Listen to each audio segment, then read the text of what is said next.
Gracias por estar con nosotros en el Centro Cultural y es parte de nuestro programa educativo esta actividad. Estamos muy emocionados y especialmente de que nos acompañen.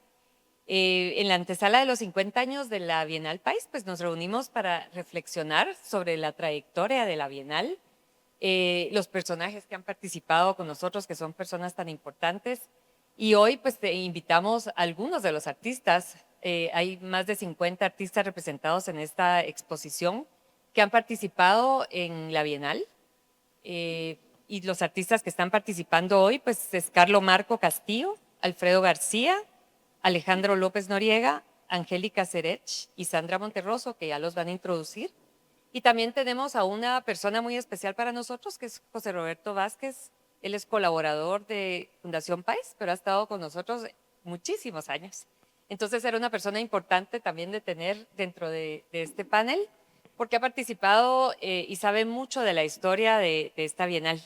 Así que, y por supuesto, queremos agradecer a nuestra moderadora, Jocelyn Pinto, que es curadora con un máster en Historia del Arte Contemporáneo y Cultura Visual por la Universidad Complutense de Madrid y el Museo Reina Sofía, que tienen un programa conjunto.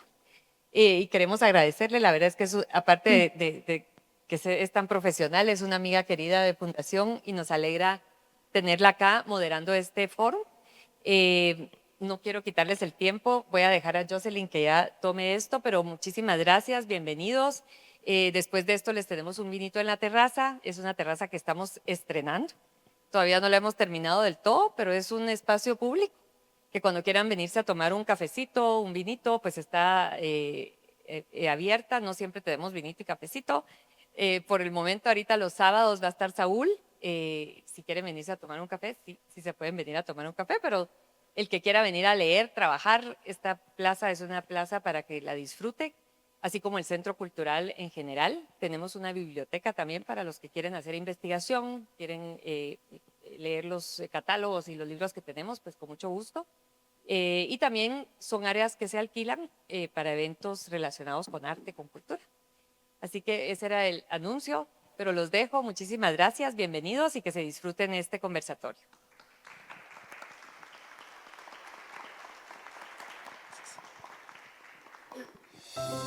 En el corazón de Guatemala, desde hace casi 50 años, Fundación País trabaja por la transformación de la sociedad a través de la educación, la cultura y el arte. Fundada por Carlos País y Graciela Andrade, nació con el propósito de acercar el arte a más personas, impulsar a los artistas y fortalecer nuestra identidad cultural. A través de sus programas y proyectos, crea oportunidades educativas, artísticas y culturales para distintas generaciones y comunidades, abriendo el arte a nuevos públicos y contribuyendo a una sociedad más creativa, sensible y participativa. La 24 Bienal de Arte País fue la edición más visitada en la historia de la Bienal, con más de 150,000 visitantes en sus distintas sedes. De ellos, más de 45,000 fueron visitantes internacionales, fortaleciendo la proyección de Guatemala como un punto de encuentro para el arte contemporáneo. El Festival de Marimba País celebra nuestro instrumento nacional y su capacidad de unir generaciones, preservar nuestra memoria y proyectar la riqueza de la cultura guatemalteca hacia el futuro. El Centro Cultural Fundación País es un espacio de encuentro, aprendizaje y creación. A través de exposiciones, actividades educativas, conversatorios, talleres y experiencias culturales, conecta a distintos públicos con el arte y promueve nuevas formas de diálogo y participación. Nuestros programas educativos fortalecen el pensamiento crítico, la creatividad y la expresión artística, generando oportunidades para niños, jóvenes y adultos. A través de iniciativas que integran el arte, la cultura y la tecnología, Fundación País continúa explorando nuevas formas de creación y nuevas maneras de relacionarnos con nuestro entorno. En Fundación País creemos que el arte es un derecho, un punto de encuentro y una fuerza capaz de inspirarnos, conectarnos y transformarnos.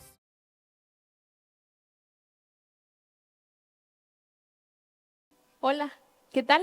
Ya, ahora sí, buenísimo. Bienvenidos, muchísimas gracias. Qué honor estar aquí en la Fundación País, en este centro cultural maravilloso. Yo me he vinculado a la fundación a través de las bienales, también haciendo la producción de algunas y por supuesto como visitante de muchas, pero es un honor ver aquí conmigo reunidos a artistas que han sido parte fundamental de este evento. Esta conversación pasa en el marco de la exposición que tenemos. Francine curó esta exposición basándose en la historia misma de la Bienal, en una historia que, como ven, es múltiple en las formas en las que Guatemala ha sido representada a lo largo de los años en la Bienal y de cómo la Bienal ha cambiado a lo largo de estos años. Y de esto se tratará la conversación de hoy, de pensar cómo el arte en Guatemala ha cambiado y cómo la Bienal ha sido partícipe de esos cambios, ya sea como promotor o como documentador de esos cambios. Y por eso me acompañan artistas de diferentes generaciones y don José Roberto, que es un honor tenerle también en esta mesa para que nos cuente todos esos cambios que han habido en todos los años de la Bienal. Yo voy a servir también un poco como mediadora histórica, si pudiéramos llamarlo de esa manera, contándoles algunos datos curiosos de los cambios que a lo largo de los años han existido en las bienales, antes de preguntarle a los artistas por su propia experiencia. Pero primero me encantaría presentar a quienes están en la mesa conmigo. Angélica Serech es una tejedora y artista maya cachiquel de San Juan Comalapa. Su obra encuentra en el tejido una forma de habitar la memoria, el territorio y los vínculos humanos, y su obra nace desde la vida cotidiana, los símbolos aprendidos en comunidad y las memorias familiares que pertenecen entre estos hilos. Y además ha participado en múltiples bienales, como la Bienal de Sydney y por supuesto la Bienal de Arte País. Gracias, Angélica, por estar acá. También me acompaña Sandra Monterroso, que es doctora en Filosofía del Arte por la Academia de Artes Plásticas de Viena y cuenta con una maestría en procesos de diseño por la Universidad de Puebla, además de ser licenciada en diseño gráfico por la Universidad Rafael Landívar de Guatemala. Y su práctica artística e investigación se centra en el pensamiento decolonial, los ecofeminismos y la defensa de los pueblos originarios, y se desempeña como diseñadora, artista, docente e investigadora. Y el día de hoy también vamos a hablar de una de sus piezas que es clave en estos cambios que les menciono sobre la Bienal de Arte País. Gracias, Sandra, también por estar aquí. Me acompaña don José Roberto Vázquez, que para mí es un honor tener la oportunidad de entrevistarle porque siempre le he querido hacer tantas preguntas y hoy se me dio la oportunidad. Don José Roberto acompaña el desarrollo de la Bienal y diversos proyectos culturales organizados por la Fundación País como especialista en montaje y producción desde 1994. Yo agregaría que es el corazón de los montajes. Cualquier montaje que hayan visto salió de las manos de don José Roberto y es un maestro de verdad. Y yo lo considero un artista, porque esos montajes que se imagina, se inventa y realiza solo son de un artista. Es parte fundamental de la memoria de la institución y hoy nos va a compartir también la relevancia de la colección que se resguarda desde 1978 acá y que él conoce de una manera impresionante. Muchas gracias, don José Roberto. También me acompaña el maestro Carlomarco Castillo, muchísimas gracias. Él es artista visual, gestor cultural y creador escénico. Además es parte de una generación de artistas quetzaltecos consolidados durante la década de 1980. En 1984, su pintura El Señor del Agua pasó a formar parte de la colección de la Fundación País, que está en exhibición en este momento y eso también es muy emocionante. Su trabajo forma parte de colecciones en Dubái, Milán y localmente en el Museo Nacional de Arte Moderno Carlos Mérida y en el Museo del Tenedor del Cerro. Bienvenido. También me acompaña el maestro Alfredo García, artista visual con una trayectoria de cerca de 6 décadas dedicadas al paisaje y la experimentación formal. A lo largo de este tiempo, su vínculo con la Fundación País ha sido fundamental, ya que ha participado en las ediciones 5, 6 y 7 de la Bienal. Y en su natal Quetzaltenango recibió el Botón de Oro de la Casa de la Cultura 2019, así como la Orden Efraín Recinos. Muchas gracias, maestro. Y por último, Alejandro López Noriega es un artista visual y docente formado en la Escuela Nacional de Artes Plásticas entre 1984 y 1989, y a lo largo de su trayectoria ha realizado 18 exposiciones individuales y ha participado en más de 200 muestras colectivas en Centroamérica, Estados Unidos, Europa y América del Sur. Y además me encantaría agregar que es un increíble gestor y de los primeros gestores culturales, curadores que yo conocí cuando era bastante joven, y es una experiencia que te preguntaré el día de hoy. Entonces, estos son los grandes maestros y maestras que me acompañan el día de hoy. Estamos aquí, como les decía, para hablar de la Bienal de Arte País, una bienal que comienza en 1978 y comienza de una manera respondiendo a la necesidad que existía en Guatemala de experimentar con el arte, pero también de hacer una plataforma institucional que apoyara a estos artistas. Empezó con pintura, con dibujo, con escultura, y también comenzó como un concurso en distintos sitios en los que los artistas podían exhibir sus obras. En la Bienal del 2004, que es la 14 Bienal, se modifican estas categorías tradicionales de pintura, escultura, y aparecen categorías como la fotografía, que incluso se dividía entre fotografía blanco y negro y fotografía a color, y el llamado arte alternativo, que es una categoría que reunía prácticas conceptuales, instalaciones y otras formas de producción que no encajaban en las categorías anteriores. Y estos cambios que existen en el lenguaje en el que vamos a hablar de las obras, a mí me parece impresionante cómo la Bienal podía responder a esos cambios, pero se notaba que no existían tal vez los términos correctos para pensar en estos cambios, porque estos términos vienen después, cuando la academia o las instituciones empiezan a pensar en estas prácticas de manera posterior, pero en el momento en el que sucedían, arte alternativo en el 2004 me parece un gran concepto para referirse a estos cambios. Y en la edición del 2006 se premia por primera vez una obra de videoarte, que en este caso es la obra Tus tortillas, mi amor, de Sandra Monterroso, que es la que tenemos en pantalla. Es una pieza que gana el Glifo de Oro y es la primera vez que la Bienal incorpora el videoarte dentro de su plataforma. Incluso hay un texto del curador Nelson Islas. Herrera Islas, que es un cubano, parte también de la formación de la Bienal de La Habana, que fue el curador de la Bienal del año 2008, pero en el 2006 ya estaba por Guatemala como parte del jurado de la Bienal. Y menciona en este texto de este catálogo que incursionar en el videoarte para la Bienal representaba una ruptura completa del sistema en el que estaba funcionando la lógica de lo que llamábamos arte en Guatemala. El videoarte en el mundo entero desde los años 60 ya había ocupado un lugar primordial en los museos, ya tenía incluso departamentos de conservación de videoarte, pero en el 2006 esta pieza nos permite entender un cambio real en cómo nombramos lo que es arte en el país. Y estos cambios evidencian la aparición de nuevos lenguajes. Vamos a ir atravesándolos poco a poco en estas preguntas. Y yo quería iniciar porque ya se dieron cuenta que soy fan de José Roberto. Entonces quería iniciar con una pregunta a don José Roberto, porque usted ha acompañado muchas de las transformaciones de la Bienal desde los montajes y la producción, y también ha tenido una relación directa con los artistas, con los curadores, con los gestores, con las personas que visitan la Bienal. Y antes de abrir la conversación al resto de la mesa, me gustaría preguntarle, ¿qué cambios recuerda usted en la manera en las que las obras llegaban, se instalaban, ocupaban los espacios de la Bienal?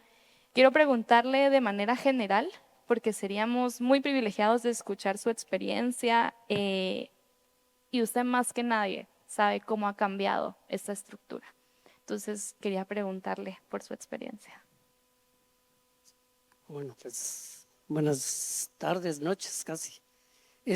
Bueno, solo para, no, tal vez no es para corregir, sino que hablaba del 2004, el videoarte, y resulta que en el año 2000 hubo un video de Rodolfo Walsh, donde participaba, o la figura era Jorge de León, se llamaba Mi vida loca.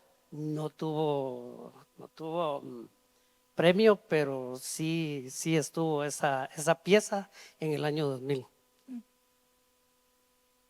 Bueno, voy a resumir un poquito y la verdad es de que, bueno, desde la primera Bienal en 1978 empecé ahí como que a indagar un poquito y con algunos artistas que trabajaron con el maestro Zipagná de León. Todos me imagino que sabrán de que el maestro Zipagná de León fue como que el impulsor de esta Bienal a solicitud de don Rodolfo Páez. Entonces con el maestro Zipa trabajaron desde el principio muchos artistas. Podemos mencionar a Marvin Olivares, Jaime Ramírez, Mauro Osorio, ¿quiénes más? Bueno, entre otros. Rubin Solórzano. Sí, Rubin Solórzano. Entonces, había muchos artistas con el maestro y se empezó a gestar la Bienal. Me cuenta Jaime Ramírez que la convocatoria para esa Bienal primera, 1978, la hicieron entre octubre y diciembre de 1977. Entonces, ya luego, cuando yo entré en 1994, las bienales se convocaban un año antes y para luego darle seguimiento a los artistas, y en el mes de febrero se recibían las obras para poder ser expuestas ya en mayo, que en mayo era la mayoría de bienales. Vale la pena mencionar que los primeros afiches, habían unos afiches promocionales. El afiche 1 y 2 fueron creados por el maestro Zipa, el 3 y 4 por el maestro Erwin Guillermo y el quinto es del maestro acá presente. Entonces, y así fue, o sea, los afiches luego ya se fue cambiando la modalidad. Ya se hacían convocatorias a diseñadores gráficos para que pudieran diseñar los afiches. En especial el afiche diseñado para la 11 Bienal sí se le pidió directamente al maestro Efraín Recinos que lo diseñara. En los afiches de promoción de las bienales habían unas iniciales que en el afiche que ven allá de la primera Bienal, ahí están las iniciales y solo se les anteponía el número de la Bienal, y entonces la primera letra, o sea, es prácticamente la B, la segunda la D, la tercera la A y la última Páez, ¿verdad? Entonces, así fue como fue surgiendo la Bienal. El maestro Zipa estuvo a la sexta Bienal, luego entró a sustituirlo un personaje que se llamaba Ángel Arturo González, ya como directora de la Fundación Páez, doña Jacqueline Herrera de Páez. Entonces ya con Ángel Arturo se empezaron a trabajar las siguientes bienales. Era como que muy cambiante la situación de las primeras bienales que se realizaron. Yo recuerdo que la primera bienal en sí se montó en los parqueos del Centro Comercial Montserrat. Luego me recuerdo también de una bienal, yo creo que fue la tercera, estuvo montada en el Paraninfo, y vi montada una cuarta exposición. Ahí habían obras de Rolando Aguilar, que fue montada en la Plaza Vivar. Luego pues ya surgió el cambio hacia el Parque de la Industria, donde se montaban la mayoría de bienales, y en algún momento la Bienal número 11 se montó en el Centro Cultural Miguel Ángel Asturias. Y bueno, hasta llegar a la Bienal 15, que fue la última en el Parque de la Industria, y luego pues ya la 16, que es la primera Bienal curada, ya se montaron en diferentes sedes, más que todo del centro de la ciudad, pero se incluyó el Museo Ischel, el Museo Popol Vuh, el Museo de Arte Moderno, entre otros. Muchas gracias, José Roberto. Yo creo que una de las cosas que también ha hecho la Bienal de Arte País ha sido inundar la ciudad de Guatemala de arte, y ahora también la Bienal se ha expandido hacia la Antigua. Recuerdo la Bienal de Gerardo Mosquera, que también se expandió a otras partes de Guatemala. Entonces, sin duda, la Bienal también se ha movido, y se ha movido con los cambios de la ciudad. Muchas gracias por contarnos todas esas anécdotas. La incorporación de estos nuevos medios también ha sido acompañado por formas de entender el arte de una manera distinta. La aparición de prácticas conceptuales, instalaciones, performances, videoartes, obras vinculadas a temas como el territorio, la guerra, la memoria histórica, los procesos sociales, también son documentadas en la Bienal. Las obras dejaron de definirse únicamente como obras formales y empezaron también a definirse como obras conceptuales en algún momento, y esto fue documentado en la Bienal. Y ahora una pregunta para toda la mesa, que quien quiera responderla primero puede hacerlo sin un orden específico, pero quiero preguntarles sobre estos cambios en medios y formatos y cómo ustedes los vivieron. Específicamente, ¿qué transformaciones ustedes creen que pensar, comprender y definir el arte ha promovido también la Bienal? Me gustaría escuchar sus propias experiencias, cómo ustedes entran o se vinculan a la Bienal por primera vez y en qué momento sucede eso también. Entonces, abro la pregunta a la mesa para poder escucharles. Aquí, Sandra, podrías empezar. Ahí sí me escuchan. Pues tengo memoria que la primera Bienal que participé fue en el 98, que habrá sido la 11ª, porque fue en el teatro. O sea, participé, pero no, yo con unas pinturas, pero mis pinturas no las aceptaron. Entonces, yo hice un performance en la plaza del teatro, pero en ese momento no la documenté porque pues todavía no había, digamos, era en época análoga, ¿verdad? Entonces tampoco los celulares ni nada, entonces no pude documentarla, solamente fue la experiencia, ¿verdad? Fue un performance que hice con un artista guatemalteco cubano que estaba en Guatemala. Hicimos como un ritual y estábamos ofrendando frutas, melones y leyendo el Chilam Balam en el público. Esa fue mi primera participación. Y solo volviendo a ti, Sandra, tú te sigues vinculando con la Bienal muchos años después y continúas haciéndolo. ¿Cómo has notado también esos cambios que han pasado cambiando la forma en la que se produce arte en Guatemala? Pues definitivamente pues haber ganado ese glifo en el 2006 fue bien importante porque pues yo había participado ya antes en otra, creo que en la del 2001, creo que participé. No me recuerdo más. En la de 14. Unas cajas de luz, ¿verdad? Ajá, sí, unas fotografías de cajas de luz, que esa fue en la, ¿cómo se llama? En el Parque de la Industria, ¿verdad?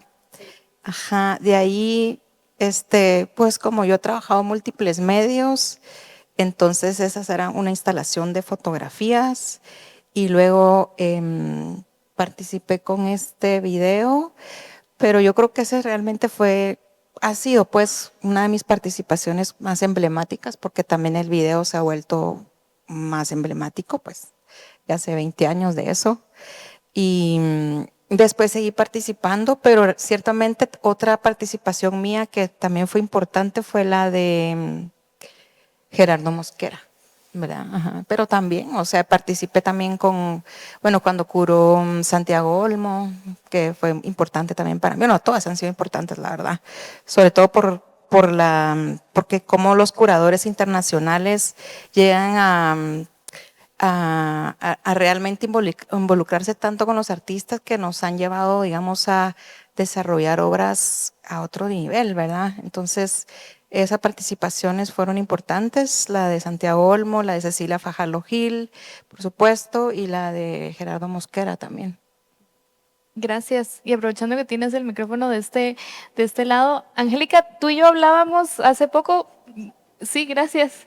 De tu primera participación en la Bienal fue la Bienal curada por Alexia Tala, pero antes alguien en tu familia también había participado de la Bienal. ¿Nos podrías contar un poquito de tu experiencia?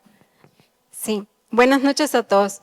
Eh, ¿Cómo escuché la Bienal? Fue a través de uno de mis tíos, él es Carlos Gómez, él es artista plástico y en su momento cuando, no sé en qué Bienal participó él, pero cuando él participa, el momento en el que él se introduce a la Bienal era tan distinto porque habían separaciones.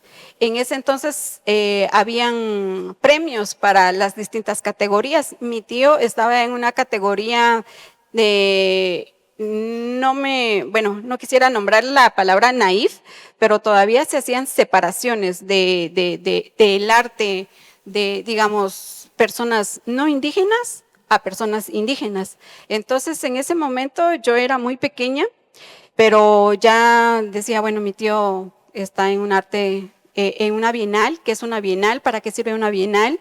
Y yo claramente entendí que era un espacio donde se daba la oportunidad a ciertos artistas para que se presentaran. Entonces, pero también al mismo tiempo fue muy fuerte para mí porque no solo habían esas separaciones, sino también en la separación de premios.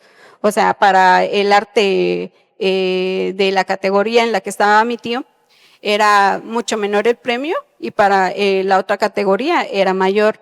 Entonces, ese era mi concepto de arte. Entonces, viniendo de ese conocimiento, cuando yo recibo la invitación para presentar mi trabajo en la Bienal de Arte País, yo dije, esta es mi oportunidad y tenía un concepto totalmente distinto. Yo entré en otra época, en otro tiempo, cuando la Bienal ya estaba desarrollada y había aprobado cambios a favor del arte. O sea, es increíble cómo esta Bienal también ha ido cambiando con el tiempo y ha ido cambiando también al paso de los artistas. Antes debo decir que yo no vengo de la academia, yo estoy formada en la vida y pues hablo desde ese concepto muy particular y desde mi concepto. Entonces, cuando yo participo en la Bienal a través de Alexia Tala, que para mí fue muy fuerte, porque fue mi primer curadora y dije, wow, o sea, qué gran oportunidad, porque Alexia Tala era una curadora con mucho reconocimiento junto a Gabriel Rodríguez. Entonces, en ese momento, sí, mis obras ya se veían como arte textil, sin embargo, en la mayoría de los casos todavía estaba ese concepto de simple artesanía. Entonces, que a mí me hayan hecho la invitación para esta Bienal fue fuerte en ese sentido, porque yo dije, están volteando a ver mi trabajo y lo están leyendo de la forma que yo quiero que lo lean, como arte, porque eso le daba otro sentido a mis hilos, a mis lienzos. Entonces, eso me llevó a mí a introducirme de primera mano, porque quizás en otras ocasiones se presentaba o se hablaba en nuestro nombre, pero lo hacían voces externas. Entonces, cuando yo entro a la Bienal, tuve la oportunidad de hablar a través de los hilos desde mi raíz, desde mi ser. Entonces, para mí, ese fue un gran momento donde a mí me dio la oportunidad de hablar de mi propia voz y de llevar también a las mías. Por eso presenté en la obra titulada Mi historia en nudos al dorso de mi huipil. Y lo hice justamente del color Ixcaco, de esta obra también que está aquí al frente, y lo hice de esa forma, con la intención de no ir sola, sino de decir, ok, Bienal, nos dieron la oportunidad, un paso al frente, aquí estoy y no vengo sola, vengo con los míos, porque ese color era representativo de nuestro huipil tradicional ancestral. Entonces, esa fue mi introducción en la Bienal de Arte País y me encantó mucho que voltearan a ver y a leerme como arte y no como artesanía. Gracias, Angélica. Eso que mencionas me emociona un montón, además porque yo te conocí en esa Bienal y de repente hemos tenido un montón de trabajo que hemos hecho juntas, entonces gracias por ese comentario. Y maestro, ya que lo tengo aquí cerquita, usted también pertenece, así como el maestro Alfredo García, a una generación anterior y seguramente tendrá anécdotas muy diferentes. Me encantaría preguntarle lo mismo, ¿cómo usted ha concebido estos cambios en la Bienal y cuál fue su interacción con ella la primera vez? Buenas tardes, es para mí mucho gusto participar de este conversatorio, un honor muy agradecido. Yo creo que esos cambios generalmente se dan en el arte, en la historia del arte, está llena de cambio y cambio y cambio, un devenir, una evolución que no se detiene ni se detendrá jamás porque es natural. Y es como el lenguaje, va evolucionando de sus formas arcaicas a formas contemporáneas. Y a través de la Bienal en estos 50 años fue muy notorio realmente. Como dice aquí el maestro y otros que han notado, el momento en que empezaron a funcionar estos conceptos de instalación, de performance, que son diferentes a una pintura, llamémosle caballete, porque de hecho tampoco somos clásicos ni neoclásicos del todo, porque no tenemos esa formación académica, no existe los niveles que se requieren en nuestro medio. Sin embargo, han habido, por supuesto, notables, grandes maestros que la han dominado, ¿verdad? Y ya sabemos quiénes son, de don José Luis Álvarez, el gran maestro Manolo Gallardo y etcétera, otros que han tenido esta visión, sí clásica, sí neoclásica. Pero sí, a través de estos 50 años en la Bienal se empezó a ver, como dice el maestro, en el año 2000, pero antes, por ejemplo, las esculturas de este señor que hizo el maestro Walsh, ¿verdad? ¿Perdón? El maestro Walsh, ¿cómo se llama él? Rodolfo Walsh. Sí, sí, sí. Él, a mí me causó una gran impresión cuando vi sus primeras obras, ¿verdad? Los medios que utilizó eran duropor y cemento, algo que no era usual, llamémosle así. Cuando vi sus obras realmente demostraron, enseñaron esos cambios que se venían sucediendo.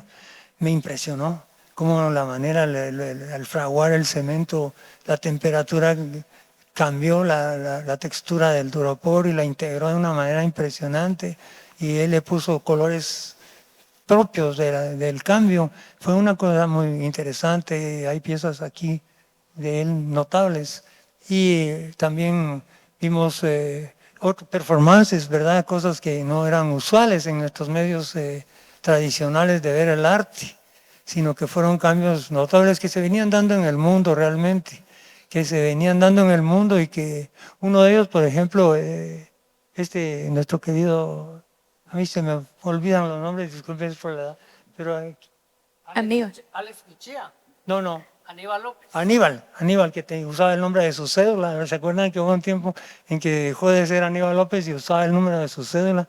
Pero él también aportó unos cambios impresionantes en cuanto a performance, instalaciones. Él no solo era pintor, sus obras son impresionantes de todos modos, pero él fue de los primeros y así como les digo, estos cambios fueron sucediéndose y fueron muy notorios dentro de la Bienal, porque los podíamos ver todos y había un público muy amplio que no era posible de otra manera. No sé qué más, creo que poco a poco vamos a ir profundizando en ese tema, pero esto es lo que puedo decir. Muchas gracias. Muchísimas gracias. Quisiera preguntar también por allá, para tener también su comentario, maestro. Tenemos una de sus obras aquí también en exhibición, y usted ha participado de varias bienales también a lo largo de los años. Y yo siempre he pensado que su pintura es bastante conceptual, y me parece que es ultra actual, que la podemos leer muy bien también desde estos tiempos. ¿Cómo usted ha notado esos cambios y cómo usted participó o se vinculó con las bienales? Sí, buenas tardes. Afortunadamente teníamos la amistad con el maestro Zipagná. Él viajaba con alguna frecuencia a Quetzaltenango y nos reuníamos. Y siempre nos motivaba para que trabajáramos. Y cuando hubo oportunidad, nos motivó bastante para que pudiéramos participar. Algunas fechas que yo no tengo presentes, pero por ejemplo, la primera vez que gané, a mí me llamó mucho la atención porque la propuesta que había hecho, por poco y no participo porque aquí como el maestro Carlos Marco, era una aventura, por ejemplo, traer la obra. En esa época era una aventura. Entonces, afortunadamente llegamos a tiempo y es más, esa pieza, les confieso que no estaba terminada ya. Sin embargo pasó, pero yo sí la veía, pero digamos, cuando la calificaron, pasó. Entonces, me di cuenta de que uno hacía unas cosas, el público ve otras cosas, los curadores, el jurado ve otras cosas, y me emocionó saber que iba bien y que los errores se podían premiar. A raíz, digamos, de esa participación, seguimos porque nos motivaba bastante el maestro Zipagná, de tal manera que logré, por ejemplo, en ese tiempo otro glifo, y hasta ahí me quedé, porque después ya empezó, digamos, ahí como que hubo la tensión que creció cuando se terminaron los glifos para pasar ya a curaduría. Yo hasta ahí me quedé, pero sin embargo, por ejemplo, me daba cuenta digamos, del avance, de cómo estaba creciendo, por ejemplo, la actividad de la Bienal. ¿Ya? Y de tal manera que, afortunadamente, y gracias a Dios, aquí estoy todavía, porque a mí me sirvió de mucho tener ese motivo, esos glifos. ¿Ya? Hasta después me di cuenta, por ejemplo, de lo que significaban para mí, porque pues los obtuve y yo emocionado porque, bueno, voy bien, mis propuestas van bien. Y lo que usted decía, digamos, yo siempre he estado con la idea de que mi trabajo tiene que tener una lectura rápida y fácil. ¿Ya? Esa es mi propuesta, ¿verdad? Muchísimas gracias. Alejandro, yo quisiera preguntarte también sobre los cambios que han existido en tu propio trabajo desde que participaste en la Bienal con la obra que tenemos aquí en exhibición. Tu trabajo ha cambiado muchísimo conforme los años y también has experimentado medios muy distintos con los que participaste en esta primera ocasión de la pintura que tenemos acá. ¿Cómo tu trabajo ha transicionado? ¿Cómo la Bienal también documentó cierta época de tu trabajo? ¿Pudieras contarnos sobre esos cambios? Como no, buenas tardes, mucho gusto. Quisiera comentar nada más el aspecto referente a, pensemos que los cambios o ciertas estructuras que van a surgir. Un poco percibo que desde la misma fundación de la Bienal va a responder un poco a la estructura modernista que se está dando en el mundo global de las artes. Entonces, el modernismo va a ir estructurando los diversos lenguajes, las diversas herramientas y medios que desde su propia desde su propio nacer como modernismo va planteando. Entonces, en la intención de que la Bienal pudiera ser inclusiva, refleja un poco la función de poder convocar a medios como la pintura, a la escultura, y que de hecho, si mal no recuerdo, la fotografía sí participa desde las primeras bienales, tal vez no en las primeras 3, pero sí existe la categoría de fotografía aproximadamente como en la 5ª bienal en adelante. Pero sí había fotografía incluida. Ok, porque sí recuerdo, por supuesto, haber visto la categoría de fotografía, ¿verdad? Y el hecho es de que creo que en esa intencionalidad de ser inclusiva, trató de generar todos los abanicos posibles que pudieran encontrarse, al menos como prácticas en lo que a Guatemala concernía. Entonces, es por eso que encuentro que el reflejo de lo que tenemos acá en la Bienal, pues es toda esa construcción que se va generando a partir de incluso lo que el mismo medio guatemalteco estaba construyendo en esa época. Así que es, por supuesto, un reflejo de ese tiempo. Para mí, la experiencia fue muy motivadora porque desde que estaba como estudiante en la Escuela de Artes Plásticas, para mí el encuentro con el abstraccionismo, por ejemplo, ¿verdad? Fue una forma de encontrar una manera de libertad que rompía con los esquemas puramente o académicos que en la época existían, y al menos lo que alguien que estudiaba en la Escuela de Artes Plásticas podía encontrar, pues era un medio que no existe como técnica incluso hoy día.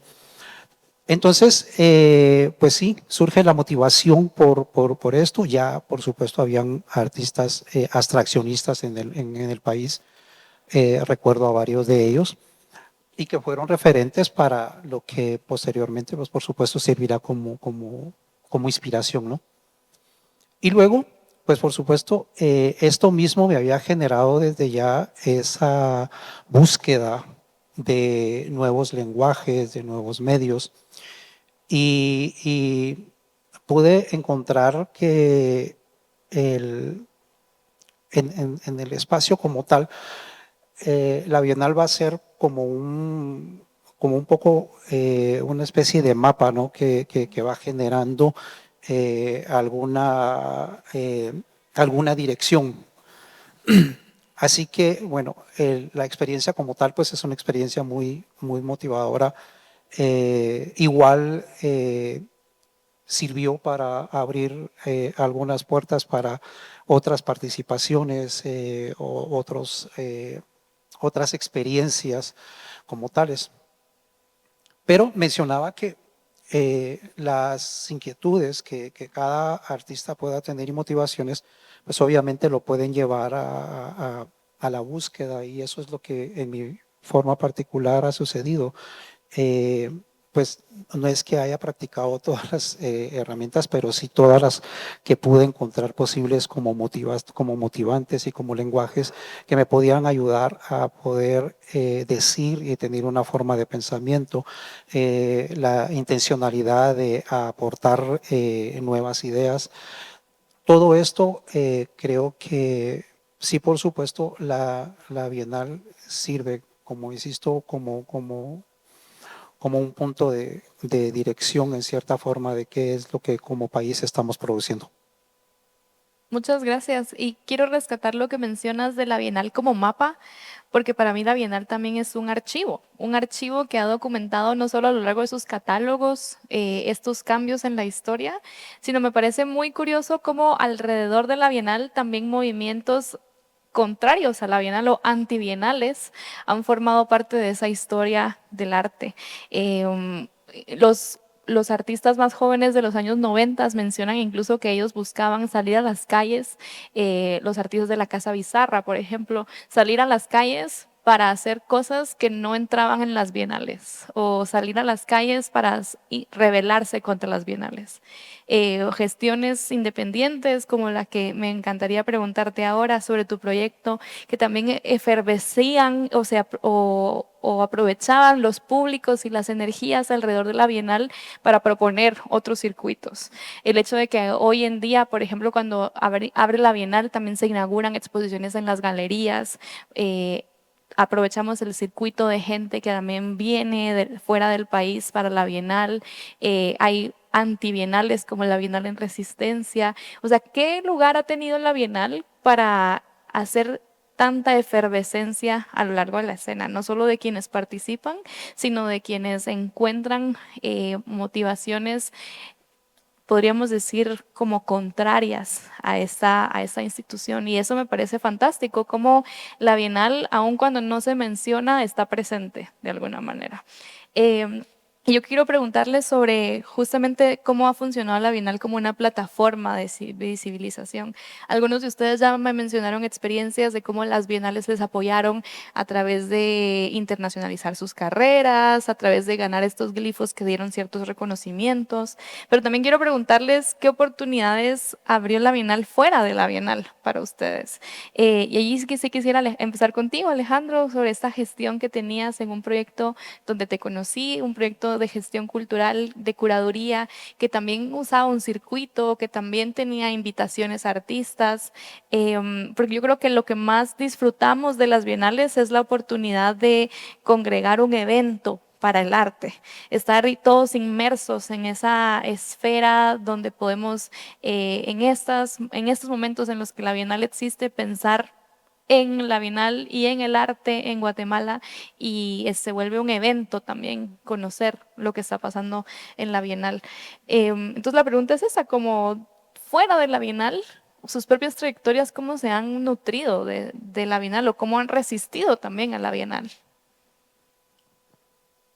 Bueno, con respecto a las oportunidades, solo puedo apuntar de momento.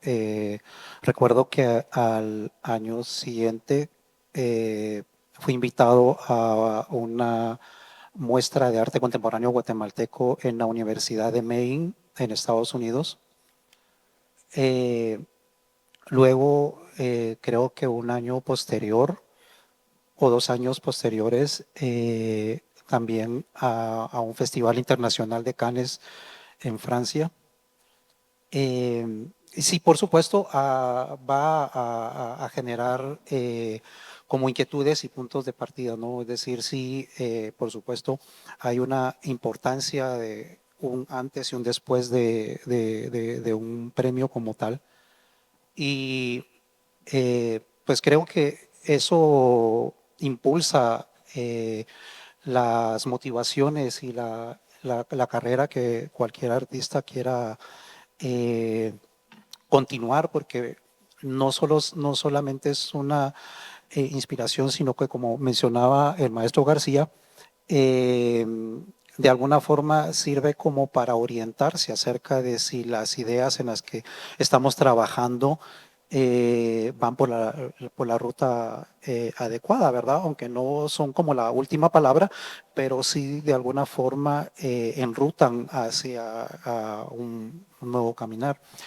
Y bueno, creo que una de las circunstancias que me va a motivar a estos proyectos que comentas es el hecho de que tuve la oportunidad de ser maestro de la Escuela de Artes Plásticas en los años 2000, en un momento en el que pues la escuela necesitaba bastante apoyo, y es un momento trascendental porque en su época estaba pues en cierta forma en ruinas, pero se constituye una asociación que en ese momento se llamó Comunicarte, que estaba presidida por Roberto Cabrera, y entonces nos invitó a algunos artistas a ser parte de.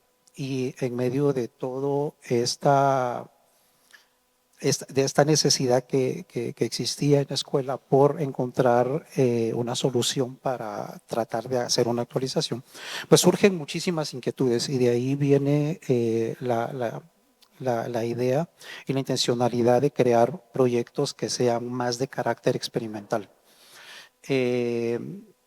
Creo que la circunstancia que nos encontramos cuando vamos hacia las galerías, o si vamos exactamente a certámenes que están instituidos, pues ya tienen una estructura como tal, pero el arte como experimentación es precisamente como una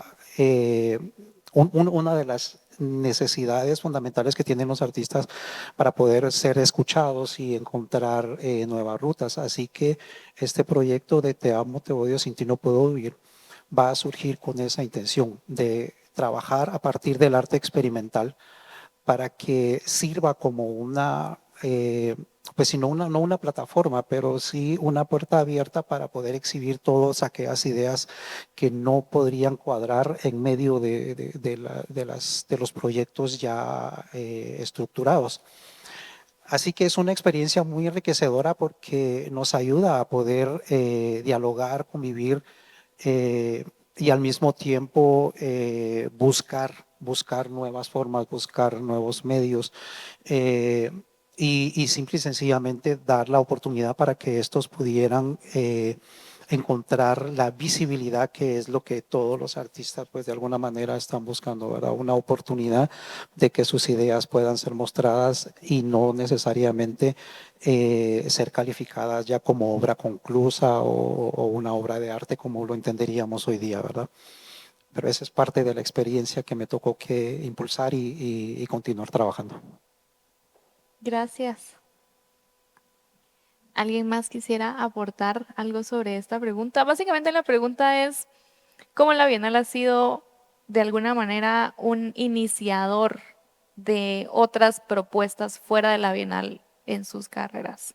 Lo pregunto también porque algo interesante para mí es la primera Bienal que yo conocí fue en el 2014, que fue la Bienal curada por Cecilia Fajardo Gil.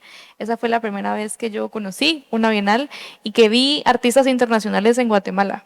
Es la primera vez que también yo me vinculo al arte, porque yo era una niña. Y en esa Bienal yo recuerdo ver un montón de cosas que en ese momento no entendí qué eran, pero que me acompañó con imágenes, con formas, y la Bienal me hizo darme cuenta que yo también quería hacer algo así.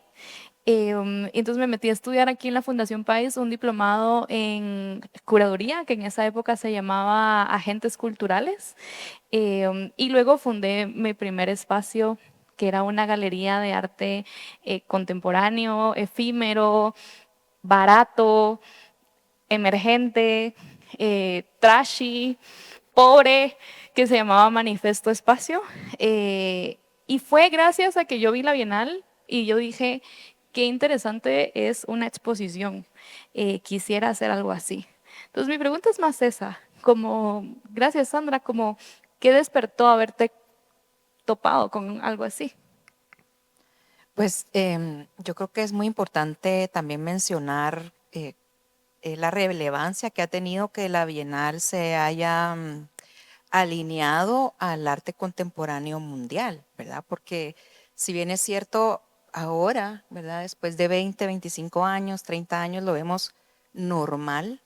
En ese momento, digamos, en esa fractura, digamos, que hubo de un antes y un después, que fue cuando se volvieron bienales curadas, se vuelve, digamos, parte de un andamiaje internacional, ¿verdad? Sabiendo que ya la Bienal había sido desde los 70, ¿verdad? Una de las primeras bienales de Latinoamérica. Pero yo creo que es importante resaltar eso, ¿verdad? Si la Bienal no se reestructura de esa manera en la que se vuelve abierta a lenguajes contemporáneos internacionales, realmente no hubiéramos tenido esta gran Bienal como la tenemos ahora, ¿verdad? Y la importancia precisamente de que hayan venido curadores internacionales a trabajar con curadores locales. Fue muy importante también porque los curadores conocían a los artistas de Guatemala, ¿verdad? Y los curadores internacionales conocían todas las dinámicas del manejo del arte contemporáneo internacional. Entonces, ahí yo creo que se lograba generar esa línea, ¿verdad? Directa entre el arte internacional y el arte local, ¿verdad? Y yo creo que es importante también resaltar que a raíz de esto, en estos últimos 30 años, pues Guatemala también ha tenido su propio lenguaje de arte contemporáneo, ¿verdad? Y es muy diverso y eso es muy bueno, ¿verdad? Que sea un un arte contemporáneo bastante diverso, ¿verdad? Y que ya habemos ya muchos artistas que nos insertamos en el arte contemporáneo internacional. Entonces yo creo que eso es importante y por otro lado decir que a raíz de eso pues la Bienal de Arte País es toda una institución, ¿verdad? Y el arte como todas las, digamos, ¿cómo lo diría? Digamos que necesita instituciones, ¿verdad? Entonces el arte contemporáneo necesita también sus instituciones, ¿verdad? Y hay que decirlo porque es verdad, o sea, no carecemos de espacios como por ejemplo museo, no tenemos un museo de arte contemporáneo, estamos ahora con esa situación del arte moderno, ¿verdad? El Museo de Arte Moderno, entonces estos espacios institucionales vienen a ser, digamos, figuras que son plataformas, ¿verdad? Para los artistas. Muchas gracias. Me gustaría retomar algo que mencionó ya Angélica sobre la distinción y de las categorías en cuanto a, podríamos decir, orígenes de los artistas. Yo había justo investigado acá que en la quinta edición de la Bienal de 1986 aparece por primera vez la categoría Libre Guatemala, que según el catálogo de dicha edición tenía el objetivo de, y esto lo cito directamente del catálogo, promover la realización permanente del país de la pintura llamada popular o folclórica, cuyo esencial valor radica en su factura ingenua, directa y sencilla. Estas palabras reflejan un pensamiento de la época, ¿verdad? Estamos hablando de los años 80, donde el arte hecho por personas de las comunidades de los pueblos originarios era visto como inferior frente al arte hecho por artistas de la ciudad. Tú misma mencionaste la diferencia de los premios. Recuerdo muy bien que también Ángel Pollón participó de una bienal donde ganó un glifo en la categoría de escultura, a pesar de que los demás artistas todavía habían participado de la categoría de arte popular o arte libre Guatemala, que además el título me parece como muy interesante. Y no fue hasta la Bienal de 1992 donde esta categoría cambia a arte popular, que tampoco es una categoría que hoy nos guste usar, y no fue hasta el 2004 donde se elimina por completo esas categorías y ya los artistas pueden participar de todas las categorías. Y son artistas que de alguna manera también participan de ellas. Y eso es una realización que la curadora de esta exposición tuvo muy en cuenta y se ven, hay muchas pinturas de Comalapa, muchas pinturas de Santiago, muchas pinturas de Atitlán, que están en conversación directa con las pinturas de los artistas que trabajaban en la ciudad de Guatemala, porque este es el universo de Guatemala, ¿verdad? De esto nos constituimos, estos somos, todas estas múltiples voces que en su momento se diferenciaron, porque así también se diferenciaba el arte y es un reflejo completo de las políticas y la forma en la que nos relacionábamos en el país en esa época. Y eso mismo pasaba con las mujeres, porque en los primeros catálogos de la Bienal aparece la categoría de porcelana, que era una categoría dedicada a mujeres exclusivamente, reservada para mujeres, muchas extranjeras, muchas otras de alta sociedad, que participaban allí como pintoras, pero pintura de porcelana. Y están en los primeros catálogos, es hasta la quinta Bienal que desaparece esta categoría. Y desde allí las mujeres han tenido un rol protagónico. No solamente han ganado las bienales, sino que aparecen como grandes figuras como Isabel Ruiz, que con su obra Crescendo marca una línea muy clara en cuanto a instalación y a arte contemporáneo, una obra cruda que también habla sobre la realidad política y violenta del país, lo cual contradice también un discurso institucional que podríamos pensar que era muy atrevido de poder mencionar dentro de una bienal o dentro de una institución, dentro de un, no quiero decir museo porque no tenemos, pero dentro de un espacio institucional, la guerra. Entonces la Bienal definitivamente allí tuvo un acierto, y nos da un recuento de cómo ha cambiado no solamente la categoría de cómo definimos el arte, sino cómo nos referimos a los artistas. Y eso era algo que quería poner sobre la mesa. Gracias, Angélica, también por mencionarnos cómo te relacionaste con eso. ¿Qué dijiste? Perdona. Por favor. Sí. Después de la introducción de Jocelyn, quiero aprovechar que yo entro en un momento muy distinto, porque sí, para mí era muy triste la situación que mi tío vivió, pero cuando yo entré en otro momento donde la igualdad prevalecía. Entonces ya no era solo un premio, sino era, bueno, seguía siendo el premio, pero de forma igualitaria para todos.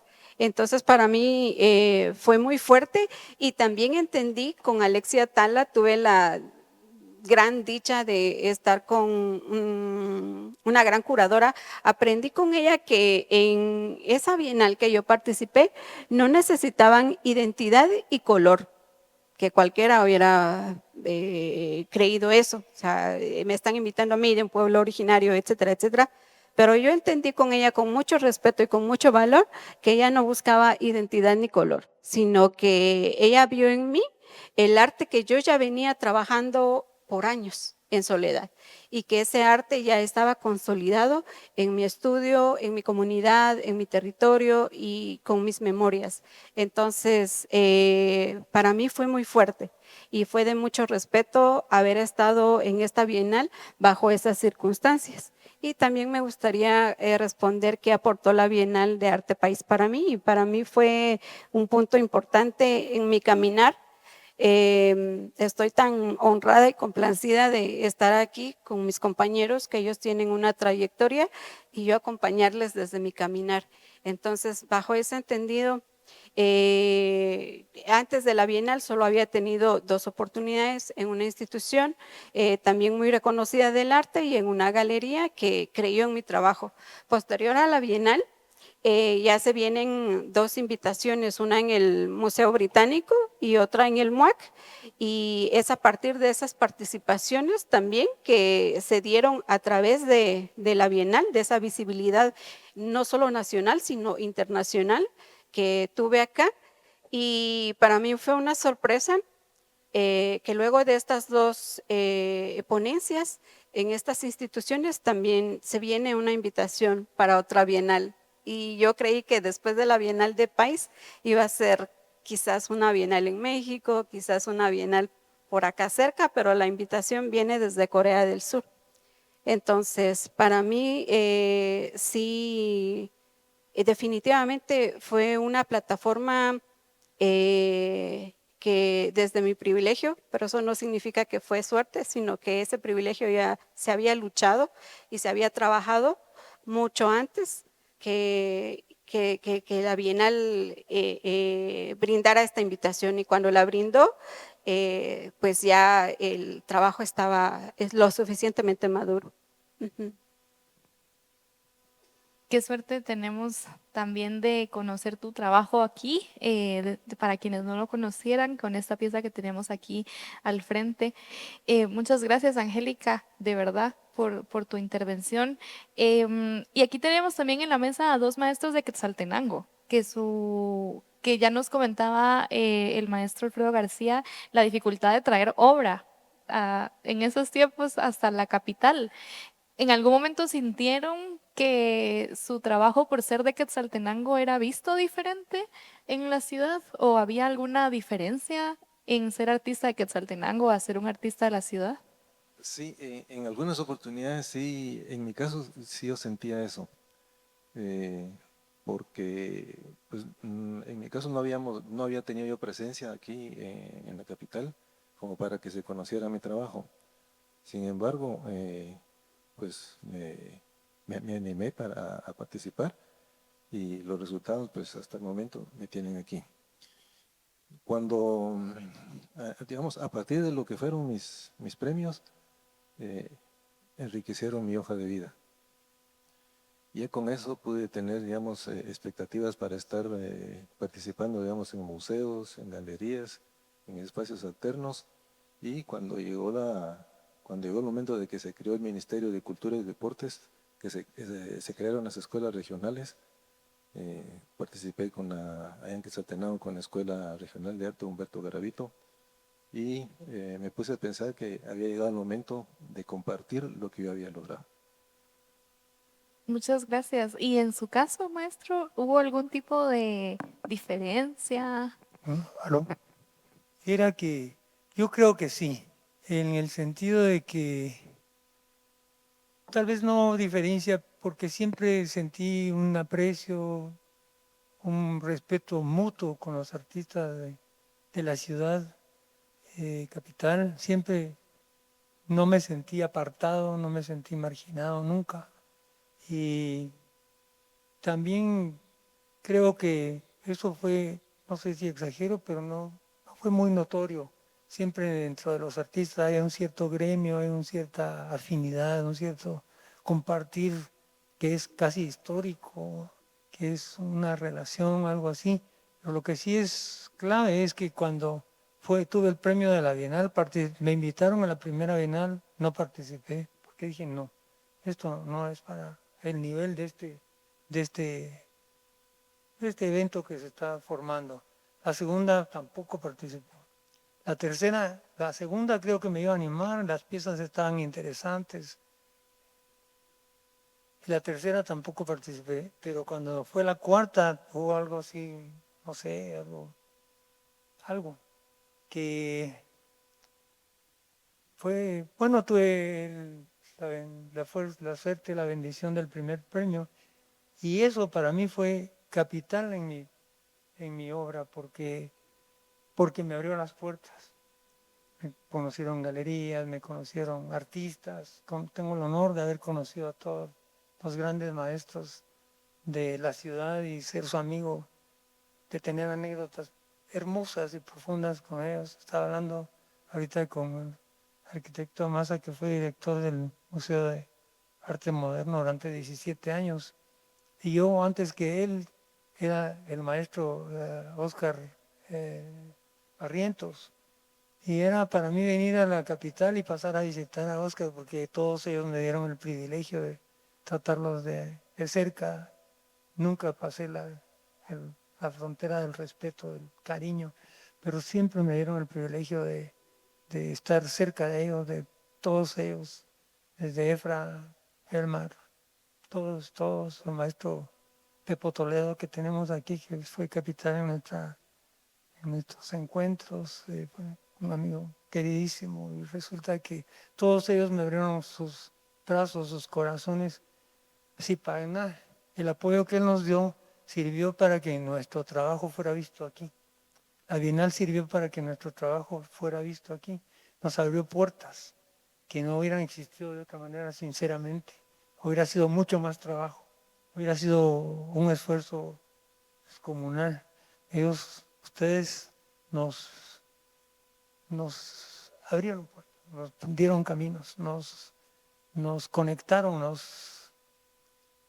nos enlazaron, ¿verdad? Seguimos hilos que había así, y también fue muy, muy, muy fuerte la relación con el arte original, ¿verdad? Que se refiere a la maestra Angélica, ¿verdad? Su obra yo la admiro profundamente, igual que la obra de la maestra Sandra.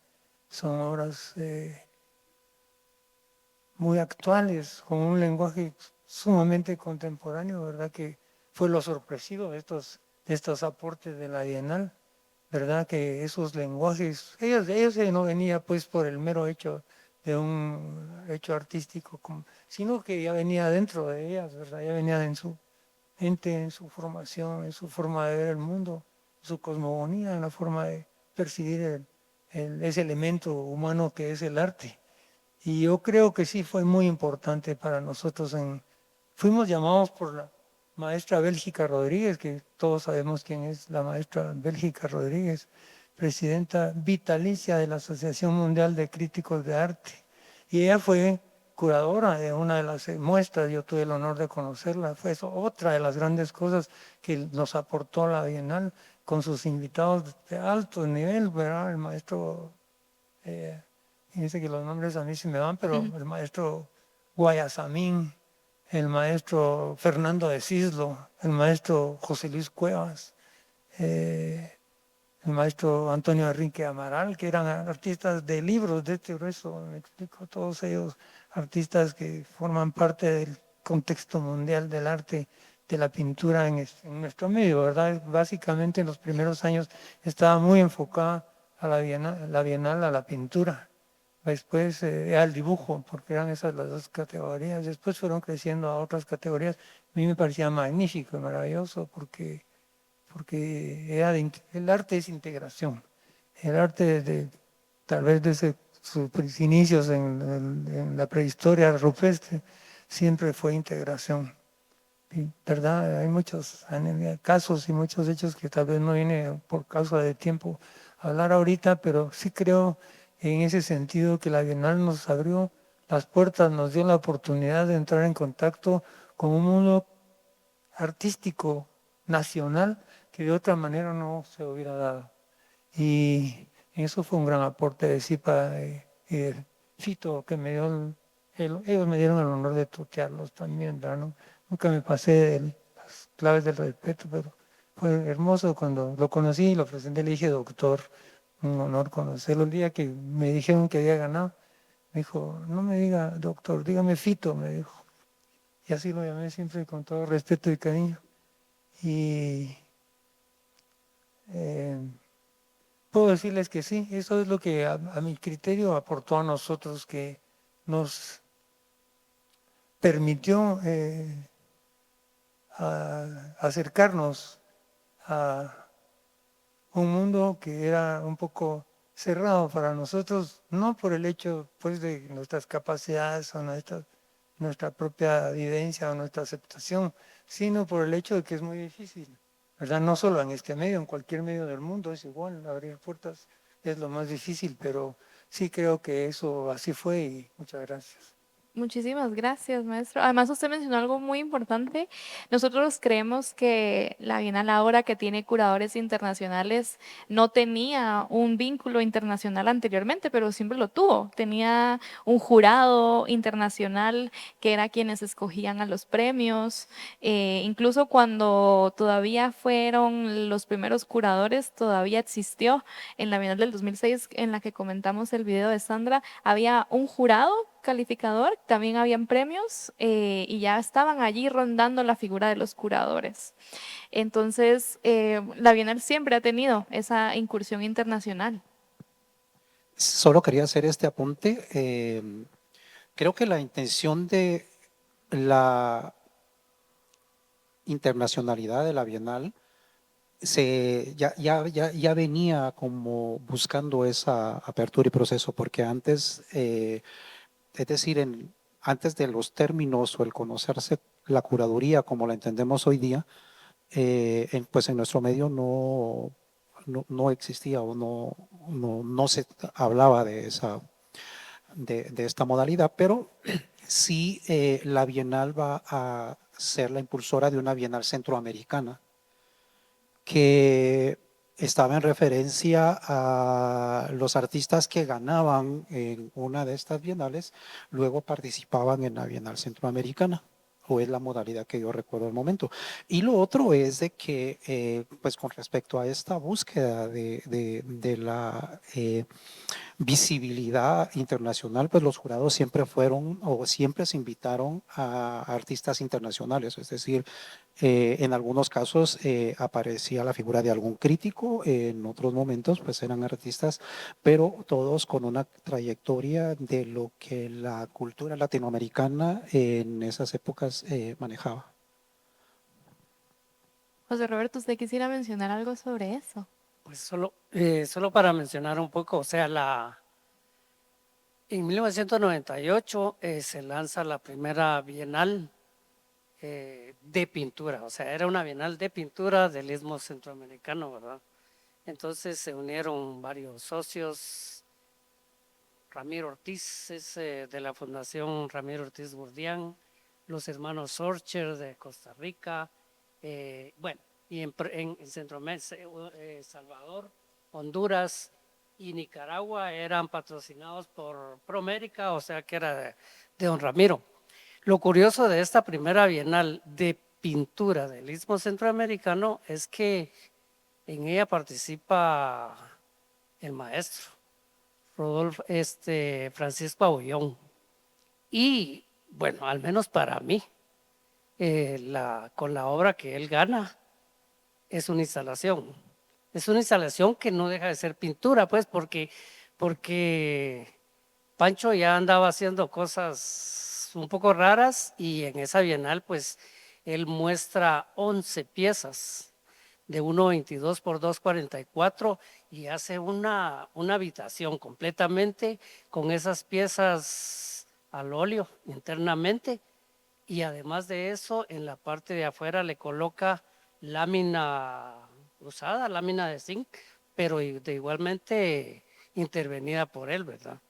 Entonces, para mí, no dejó de ser pintura, pero se salió como que de los límites de una obra bidimensional. Tenemos la obra de Walter Iraeta ahí que tuvo uno de los premios. El premio de la Bienal Centroamericana le llamaban Tlacuilo de oro, plata y bronce, al igual que oro, plata y bronce que era aquí en Guatemala. Y ahí tenemos la obra del hondureño Armando Lara Hidalgo, que es uno de, o sea, son los 3 premios que dieron en esa primera Bienal del Istmo Centroamericano. Bueno, la Bienal se fue extendiendo y la número, si no estoy mal, fue como la número 12 o 13 en el año 2016, que fue la última en Costa Rica. Luego, pues, se desintegró la Bienal del Istmo, pero sí es algo muy importante que menciona aquí el maestro.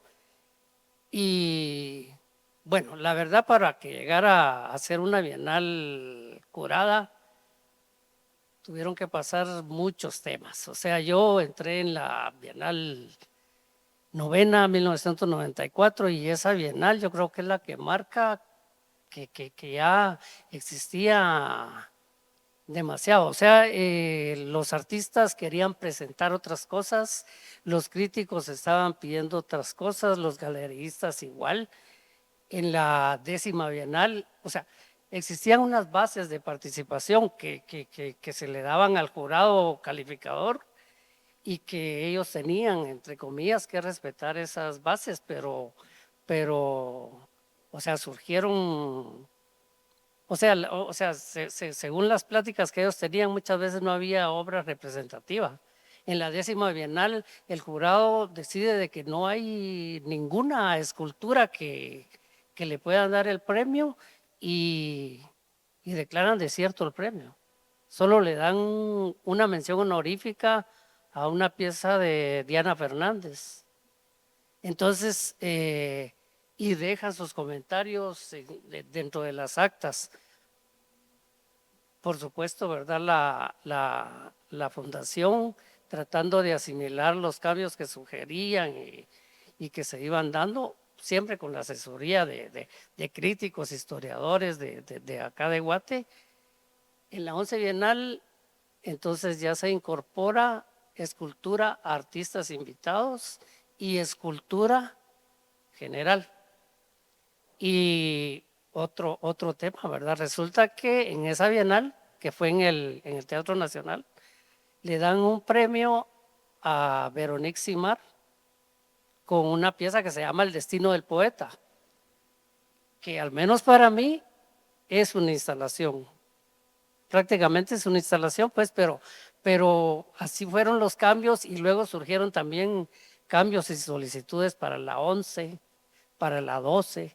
En la 13 el jurado decide que no hay obras para premiar en el glifo de oro y solo da glifo de plata y bronce. En la 14 Bienal, el jurado, a pesar de que estaban las bases, considera de que no hay cómo premiar el glifo de plata y bronce y solo da el glifo de plata, no, el glifo de oro a la obra de Jorge Mazariegos, El perro andaluz. Y así fue suceder en la misma 15 Bienal, ¿verdad? El jurado decide de que hay obras importantes y le da premio glifo de oro y glifo de oro a Veronique y a Sandra. Y le da glifo de plata y también glifo de plata a Plinio y a Marlo. Entonces, o sea, parece que ya se necesitaban todos esos cambios. O sea, siempre en el jurado habían un representante de Guatemala. En la novena Bienal estuvo el maestro Dagoberto Vázquez, que ahí él se echó 100 porque el jurado dio todos los premios y no hubo. Luego estuvo Cabrera, Luis Díaz, Magda Bonice. Y en la Bienal 13 y 14 no hay representante guatemalteco. En la 15 sí. Y en la 15 es donde ya empieza.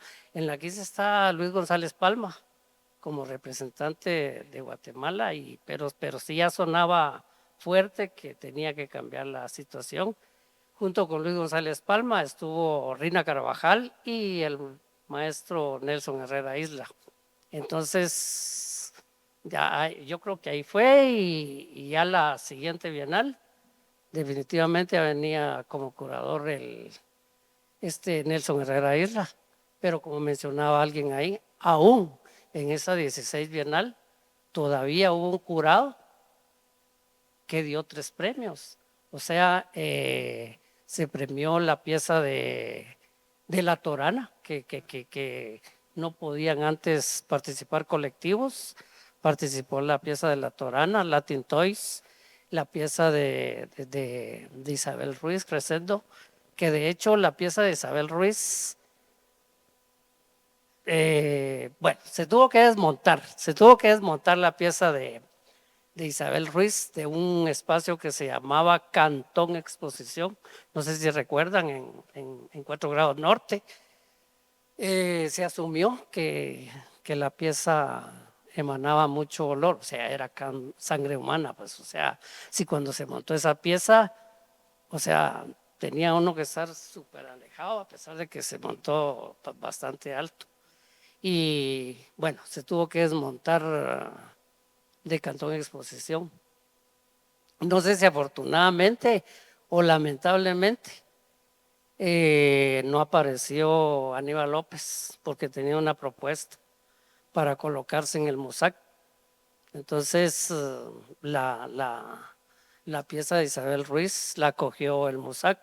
Era Gladys Barrios, la directora del MUSAC, entonces acogió la pieza de Isabel Ruiz.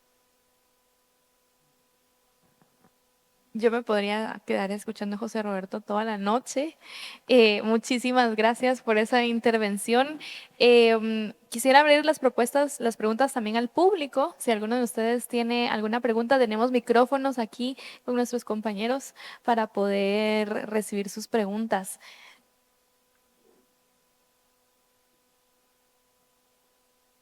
Si no, yo tengo una más. ¿Qué tal les hago? Si no tenemos más preguntas. Sí, aquí. Gracias. Yo quisiera preguntarles, hablando específicamente de las obras que tenemos acá suyas, ¿qué estaba pasando en el marco histórico del país que haya hecho pues que en sus cabezas se movieran las creatividades para llevar a cabo lo que hicieron?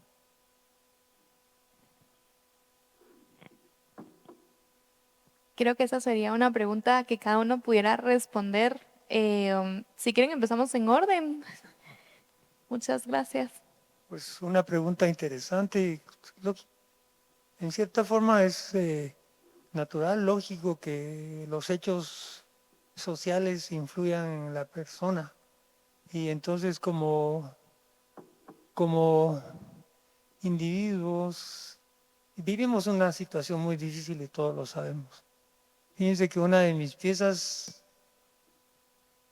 era tanto el sufrimiento que yo tenía por la suma violencia que había cada día en tiempos esos tan difíciles, que se llamaba La cabeza del muerto. No quiero ni hablar de eso, porque era una cosa terrible, sanguinolenta, pero era una necesidad esta mía, porque ambos bandos tenían innumerables bajas, día tras día, durante esos 30 y pico de años, 32 años.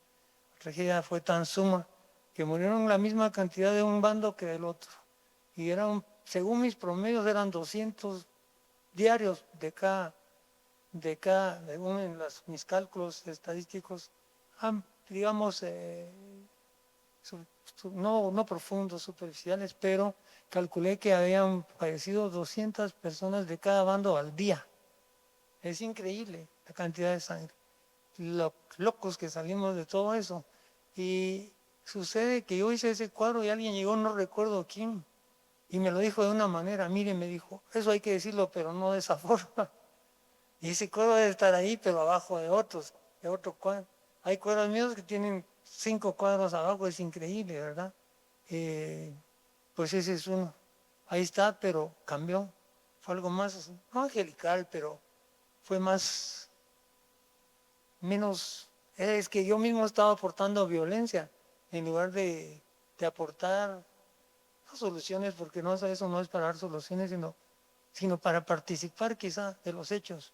Pero en ese sentido sí yo creo que todo hecho social va a influir al artista, pero que el artista no debe ni ser un comentarista político o religioso, porque se aparta en cierta forma de la labor natural que tiene el arte como medio de vida, como filosofía, sino ya sería pancarta o ya sería, pues, ¿verdad? Sucede eso constantemente porque la política y la religión son parte diaria nuestra y es un ir y venir, es una guerra, pues, es una controversia. Y entonces creo que uno como artista debe alejarse de eso porque no es arte, sino que es eso que yo digo, pancarta. Aún es mi opinión, pero sí quise decir qué pasó conmigo en esos tiempos y cómo manifesté la locura que estaba viviendo de una manera. Es que era terriblemente sanguinoliento. No me acuerdo quién llegó a mi estudio ese día. Dijo, mire, habría que decirlo, pero no así. Esto está peor que todo eso, pero para mí era un desahogo. Y yo sí siento que salí con cierta locura de esa guerra, ¿verdad? Siento que me afectó profundamente y es bueno que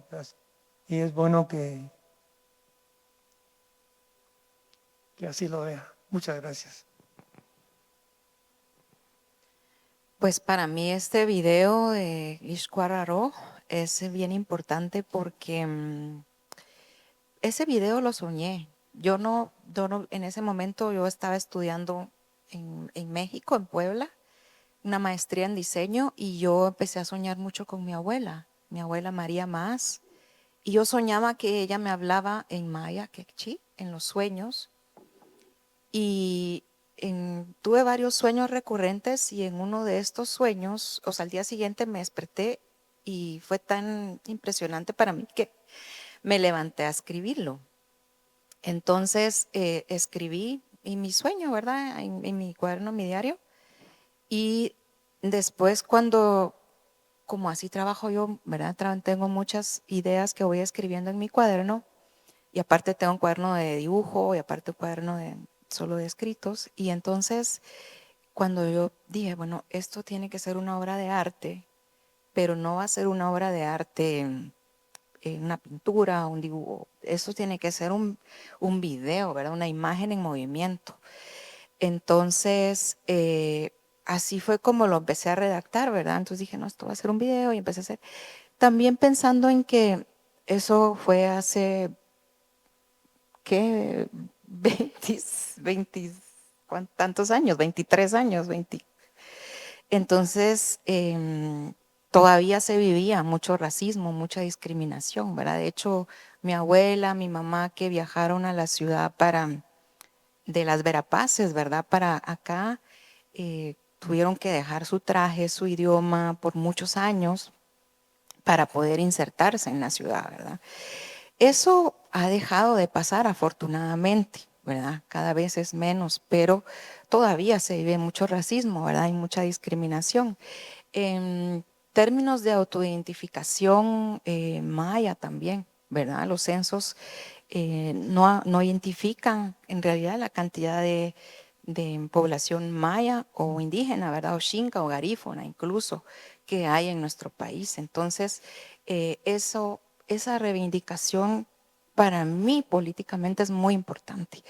Aunque el video sea de una manera tan contemporánea y al mismo tiempo tan poética que no es la primera lectura, ¿verdad? Pero políticamente está ahí, ¿verdad? Para mí va a ser siempre una referencia a mi abuela y a mi madre, ¿verdad? Que las dos ya no están, ¿verdad? Pero es el motivo de todo mi trabajo también, ¿verdad? Muchas gracias, Sandra.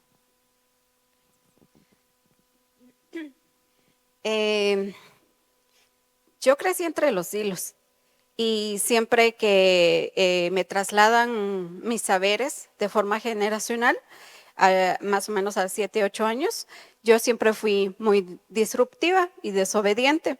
Entonces, creo que en nuestra cultura no se habla de arte, se habla de memoria.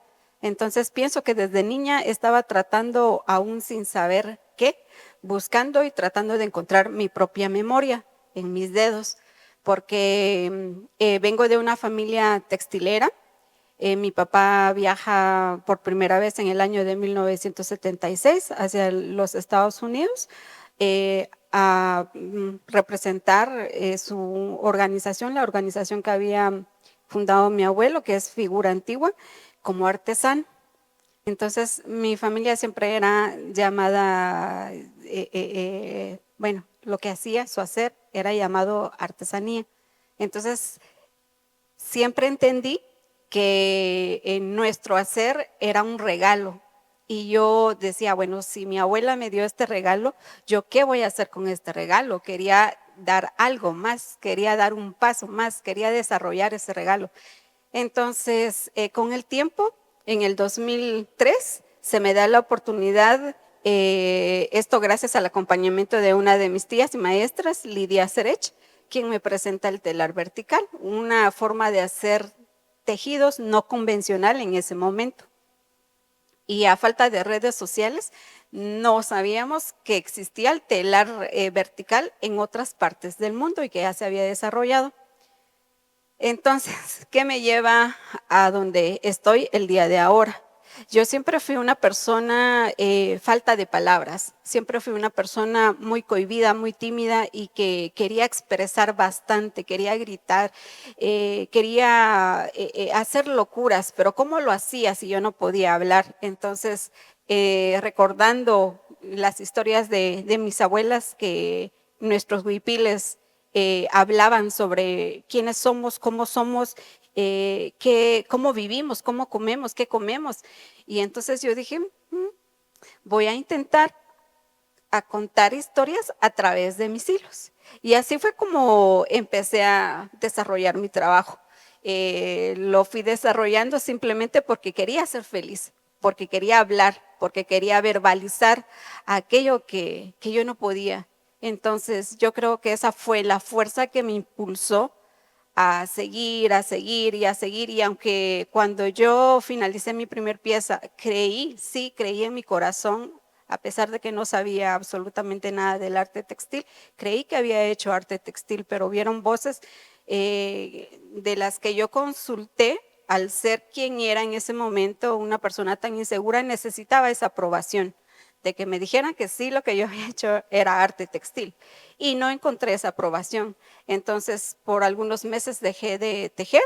Luego era tanta mi necesidad de seguir verbalizando aquello que continué desarrollando el hacer textil, recuperar esa memoria que yo traía en mis genes, en mi sangre, en mi pueblo, porque mi pueblo es muy reconocido por sus pinturas, pero también por sus textiles ahora. Entonces, eso me llevó a estar donde estoy. Simplemente las ganas de encontrarme, las ganas de apasionarme por algo que realmente yo necesitaba hacer. Muchas gracias, Angélica. Gracias. En mi caso, yo viví con unos profesores que ellos hacían su material didáctico y mis primos lo ayudaban a él y yo le copiaba a mis primos. Pero en una oportunidad mis primos ya no quisieron compartir conmigo el trabajo que hacían y yo ya estaba acostumbrado a dibujar, pero me frustré porque ya no tenía a quien copiar. Entonces encontré un cancionero y ahí en ese cancionero era un cancionero de Sal de Uvas Picot y en ese cancionero había un personaje, Chema Tamales, y yo lo dibujé y se lo presenté a mi tío y a mis primos y me dijeron que yo no lo había hecho. ¿Va? Y yo frustrado porque si yo lo hice, pues. Entonces me di cuenta que yo sí podía hacer las cosas. ¿Va? Y de ahí que empezó, digamos, la historia de mi trabajo. Visitaba yo, por ejemplo, con unos familiares algunos municipios cercanos y hacíamos caminatas. Ahí me di cuenta, por ejemplo, de la geografía. En ese tiempo no habían casas de remesa, como le llaman. ¿Va? Entonces yo miraba muchas panorámicas, muchas atmósferas. Me llamaba mucho la atención, por ejemplo, de la arquitectura vernácula del lugar. Digamos, lo que me llamaba la atención era la luz, la sombra proyectada, y de ahí fue, digamos, de ahí fue creciendo mi interés por el paisaje. ¿Ya? De tal manera que ahí me quedé, pero en una oportunidad participé en una exposición colectiva donde tal vez el 90% era paisaje y me di cuenta que yo no iba a poder entrar a ese tipo de paisaje. Me sentí frustrado también porque pensé que me hacía falta mucho para poder llegar a dominar un paisaje. Entonces opté por hacer un paisaje diferente. De tal manera que ahí estoy todavía con mis propuestas de hacer un paisaje diferente. Muchísimas gracias.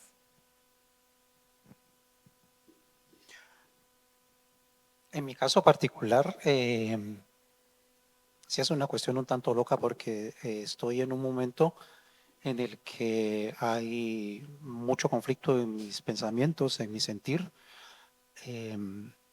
aunque de alguna manera pues somos la herencia todavía de esas etapas del conflicto armado. Surgía en mí esto de tener una creación maravillosa hecha por Dios. Luego tener al humano como tal en conflicto todo el tiempo y produciendo guerras, conflictos. Y entonces, pues soy de la época que tuvo que ir a la biblioteca, ¿no? O sea, con lo que tenía que formarse era pues acudir a una biblioteca. Y entonces se encontraba de que las posturas acerca de la historia pues siempre dependían de quién la escribiera y en muchas circunstancias eran tan diferentes o discrepaban una de las otras dependiendo del autor.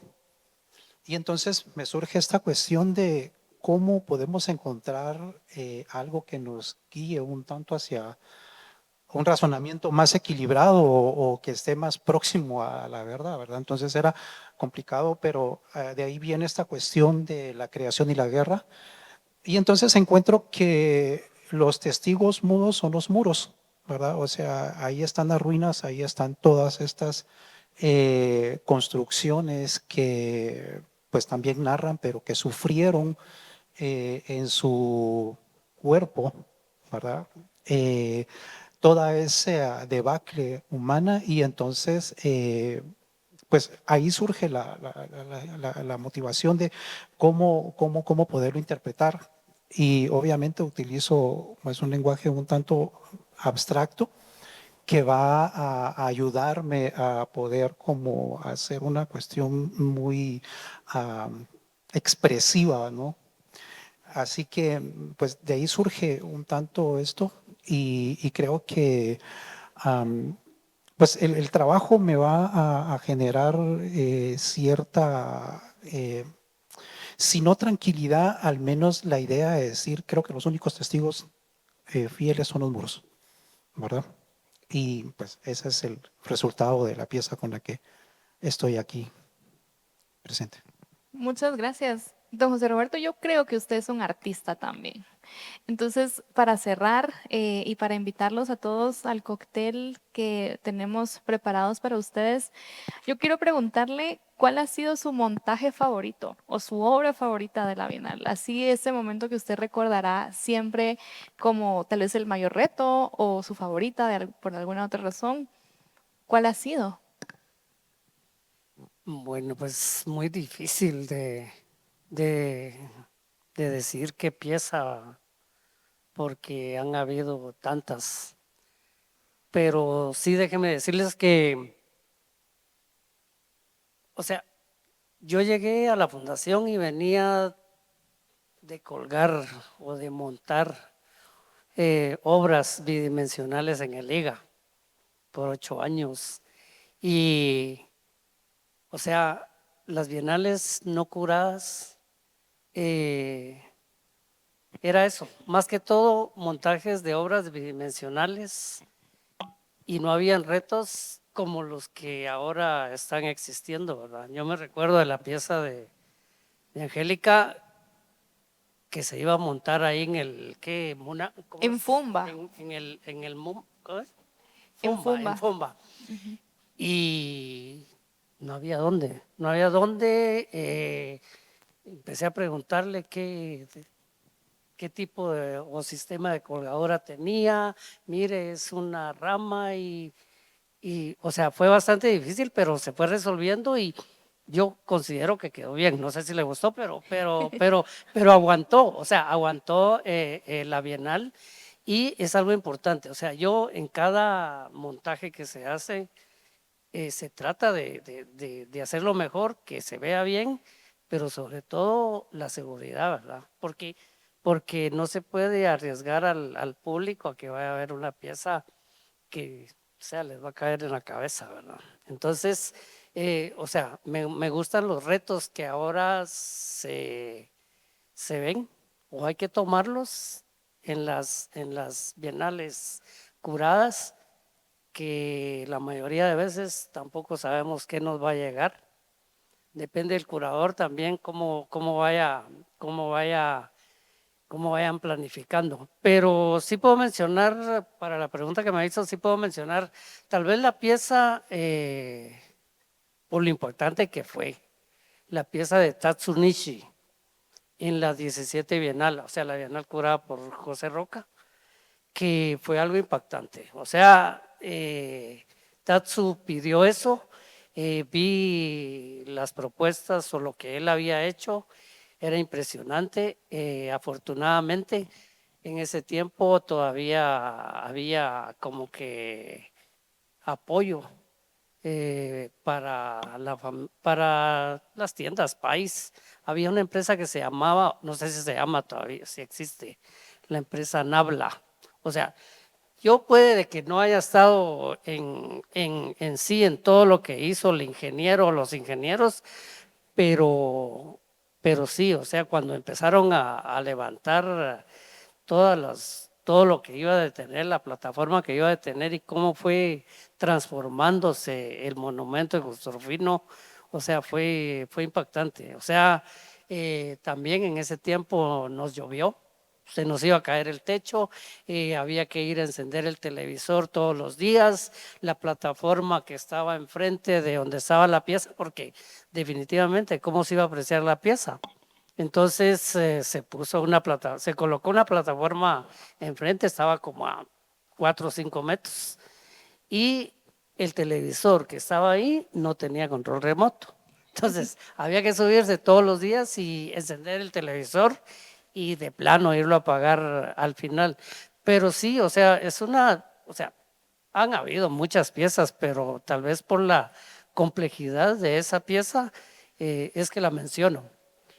Vale la pena mencionar también que la MUNI había autorizado la otra pieza de Tatsu Nishi, y la propuesta de Tatsu era llevar una grúa y colocarla con algunos roperos, y ya estaba viendo yo el martillazo, se llamaba una cosa de donde vendían muebles más baratos, es un baratillo. Ya habíamos visto los muebles, el ropero y todo lo que Tatsu iba a colocar sobre el monumento, sobre la escultura de Cristóbal Colón en la Avenida de las Américas.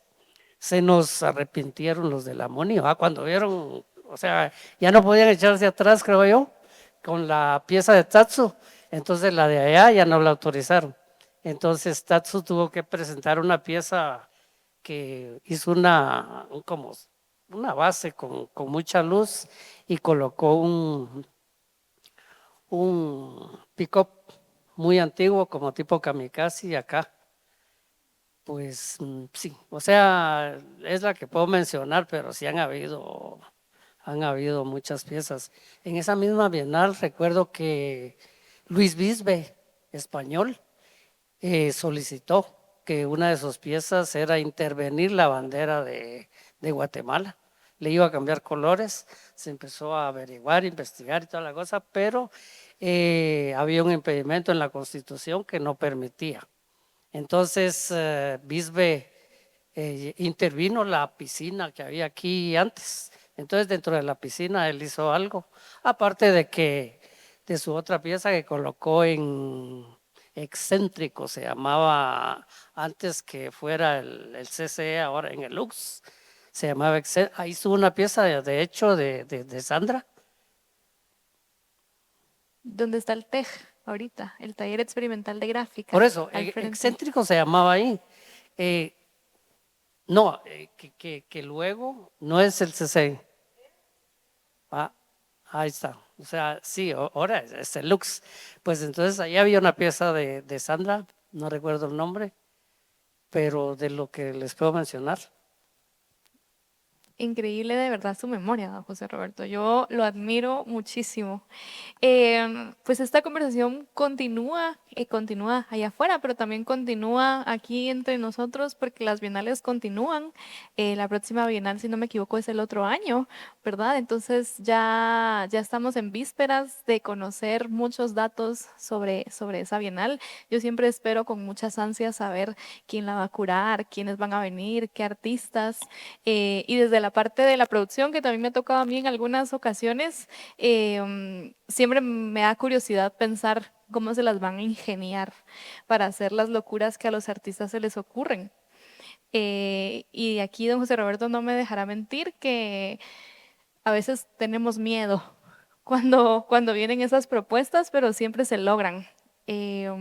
Así que muchísimas gracias. También les quiero decir que todos los datos de los que hablamos hoy en los catálogos están aquí en la biblioteca de la Fundación País, que es una biblioteca que se puede consultar, que también pues, está abierta.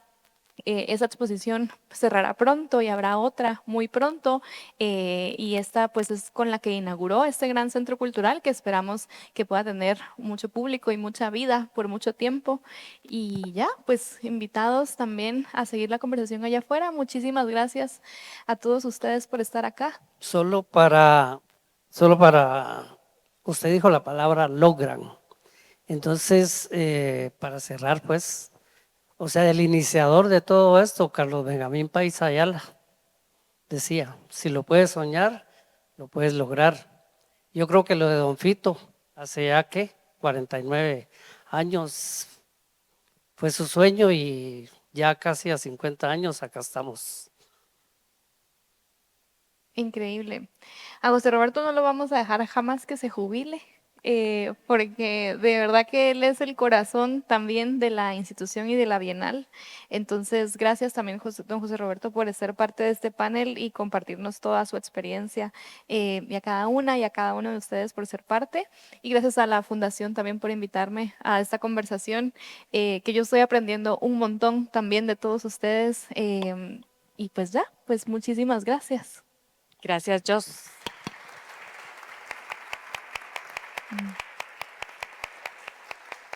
Bueno, gracias, Joss. La verdad es que fue muy interesante y muy dinámico cómo lo manejaste. Profundamente agradecidos con cada uno de ustedes por hacer el esfuerzo de estar aquí, compartir con nosotros todas esas conocimientos e historias que enriquecen el arte.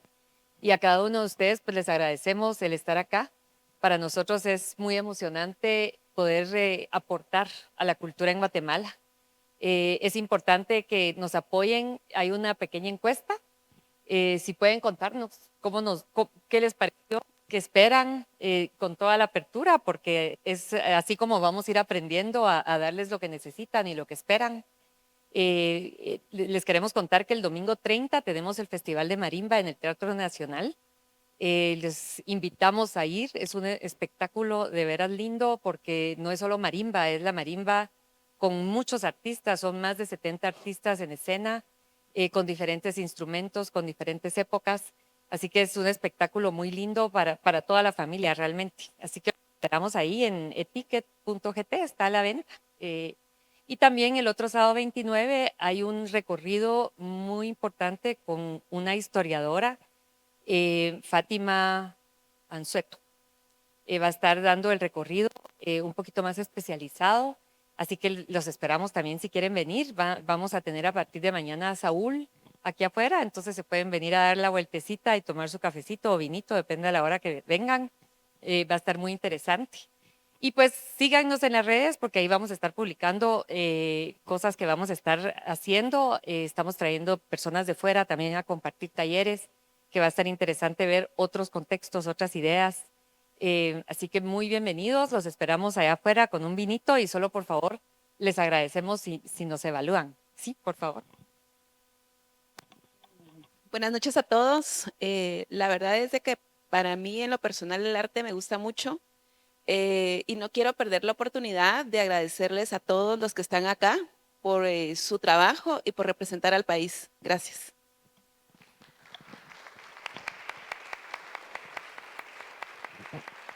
Muchas gracias, muchas gracias.